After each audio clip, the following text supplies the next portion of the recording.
ce que nous faisons dans le secret finira soit par nous détruire, soit nous bâtir. Tu m'as bien compris. Ce que tu fais dans le secret, quand personne ne te voit là, en cachette, tu te dis que tu es à l'abri du regard, à l'abri des jugements, des critiques. Tu es libre. Je suis là aujourd'hui pour te dire que tout ce que tu fais là dans le secret finira soit par te bâtir, te construire ou te détruire. Et là, ça sera publiquement, ouvertement, devant les hommes. C'est ça. Vous savez, beaucoup de gens ont détruit ce qu'ils avaient de plus précieux par ces actes qu'ils commettaient secrètement.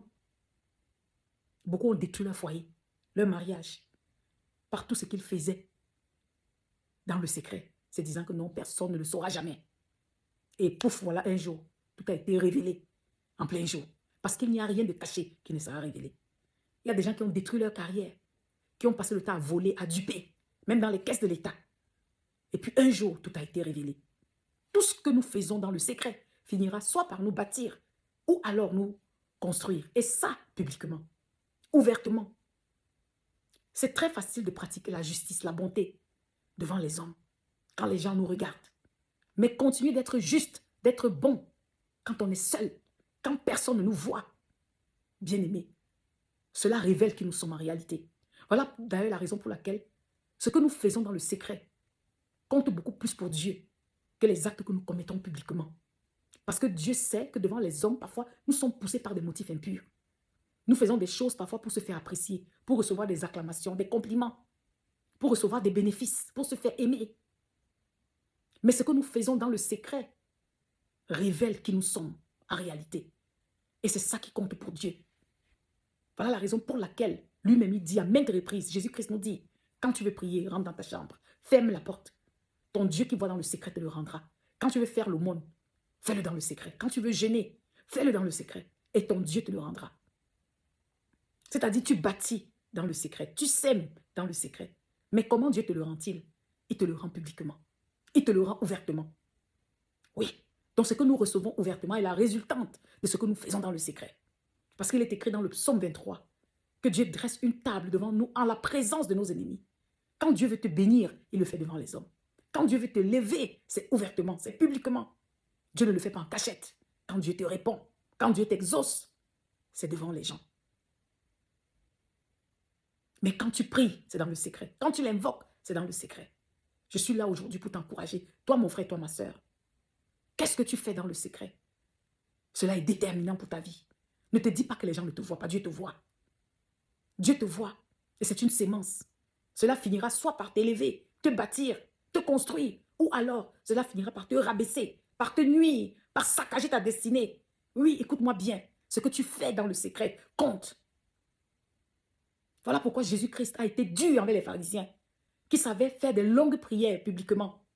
Mais pourtant, dans le secret, ils commettaient des abominations. Voilà pourquoi Jésus-Christ a dit que quand ce jour viendra, beaucoup lui diront, « Seigneur, n'avons-nous pas prophétisé en ton nom? N'avons-nous pas fait des miracles? N'avons-nous pas fait ci et ça? » Ça, c'est publiquement. Mais il leur dira quoi? « Allez-vous-en de moi, ouvriers d'iniquité. » Parce que les iniquités ont été commis où? Dans le secret. Tout ce que nous faisons dans le secret, bien-aimé, finira par nous détruire ou nous bâtir. Il y a des gens là dehors, publiquement, devant les hommes, ils font semblant de vous aimer. Ils vous apprécient. Ils vous donnent des éloges, des compliments. Ils vous montrent l'amour. Mais allez les voir dans le secret. Ils vous maudissent. Ils vous jettent des sorts. Ils méditent le mal contre vous. Ils complotent contre vous. Des campagnes de calomnie contre vous. Mais je viens vous dire que ce n'est qu'une question de temps. Parce que tout cela finira par être révélé, par être exposé. Voilà pourquoi il y a des gens dont la vie reste un mystère. Parce que dans le secret, ils recherchent Dieu. Dans le secret, ils ont l'intimité avec Dieu. Dans le secret, ils posent des actes nobles. Pas pour se faire apprécier des hommes, mais pour se faire apprécier de Dieu.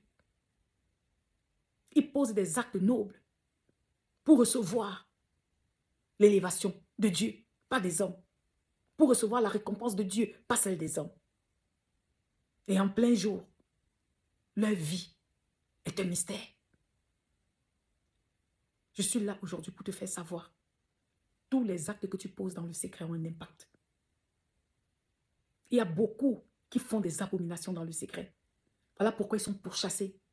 Mais aujourd'hui, c'est l'opportunité que Dieu te donne pour te repentir et revenir sur le droit chemin. Ce que tu poses, les actes que tu poses dans le secret, mon frère, ma soeur, ont beaucoup plus de valeur que les actes que tu poses publiquement. Dieu voit, Dieu note. Parce que c'est le vrai toi, c'est ta vraie personne qui est révélée dans le secret. Au son de ma voix, mon frère, ma soeur, veille aux actes que tu commets dans le secret. Parce que Dieu est dans le secret. Et il récompense ce que nous faisons dans le secret. Sème la bonne semence dans le secret. Même si tu ne seras pas apprécié par les hommes, Dieu voit. Et la vraie récompense vient de lui. Ce n'est pas du temps perdu. Ce n'est pas une peine perdue, non. Mais c'est une sémence qui va porter son fruit en sa saison. Dans le nom de Jésus. Amen.